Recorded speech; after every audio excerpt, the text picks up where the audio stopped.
Alright class, so whenever the arrow is pointing right, that signals a positive externality. What's that noise? Gertej! Gertej! Gertej! Huh? Were you listening to music during my class? Gertej, come see me after class. Gertej, are you seriously listening to music during my class? What's your grade in here? A 2. That really needs to get better. As your punishment, your job is to do a project and present it to the class on market failures. Okay. If I'm gonna learn this stuff, I'm gonna need some serious help. We can help you for the right price. If you want our help, you're gonna have to pay up. How much you have in mind? I'm not talking money. What are they? A market failure is a situation in which the free market fails to satisfy society's wants. An example of a market failure could be paved roads or national security, since no one would give us these goods if it weren't for the government. Okay, I think I understand what a market failure is. But what about public goods? Public goods, products that one individual can consume without reducing its availability to someone else. So Gertrude, that means if you use something, it won't take its availability away from me. There are two components of public goods. Non-rivalrous, or if I use it, I'm not taking your ability away from using it. And non-excludable, where I'm not preventing you from using it if I'm using it. The free rider problem is when people who don't pay for public goods still get to reap the benefits. An example of this is how illegal immigrants don't pay taxes but still get public goods like paved roads and national security. So in a positive externalities graph, the supply curve is marginal social cost and the demand curve is marginal private benefit. And when these two meet, they meet at the free market quantity. And there's another demand curve of marginal social benefit, and this is greater than the marginal social cost. And when these two meet together, they meet up at the socially optimal quantity. Okay, so on a negative externalities graph, there's two supply curves, one being MPC and one being MSC. And MSC is greater than MPC. And when MPC meets MPB, they are at the free market quantity. But when MSC meets MPB, they meet at the socially optimal quantity. And that's why MSC is greater than MPC. Okay, now on to negative externalities, overallocation. Situations where resources are allocated at excessive level. Underallocation, situations where resources are distributed at an insufficient level. So like not enough So resources. it's like a farmer in his fields, too little water, and it's under allocation, and your crops don't get enough water, and too much water, and it's over allocation, and your fields flood. Yeah, that's right. Okay, so Gertesh, since we taught you about both externalities, now tell us how the government can fix both of them. Okay, I think I got it.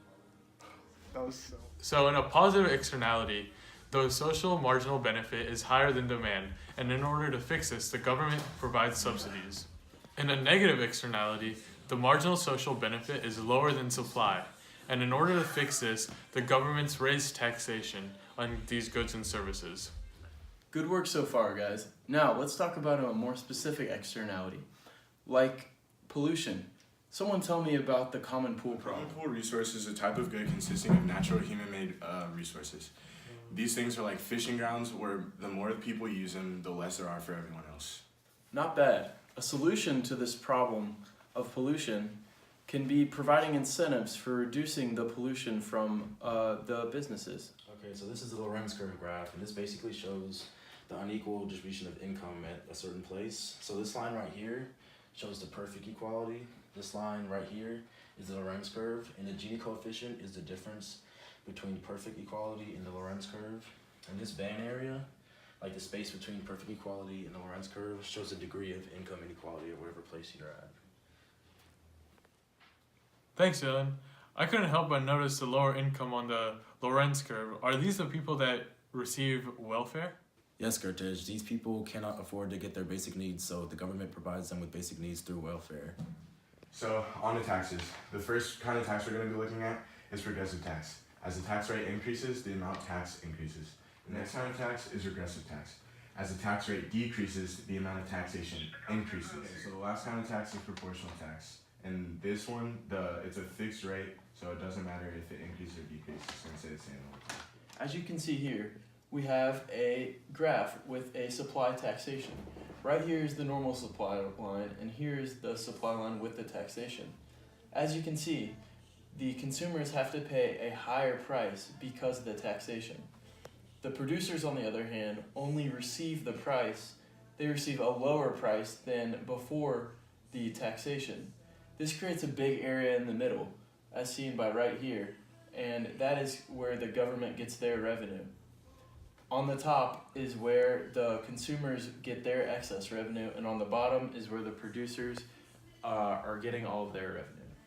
Heritage, we gave you the information, now it's time to secure the bag.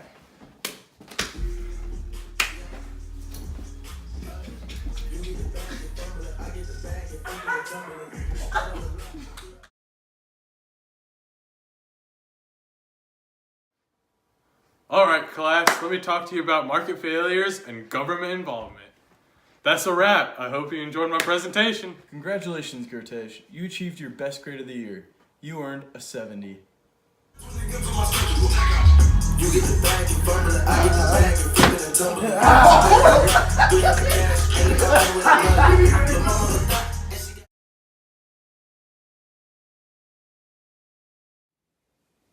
Okay.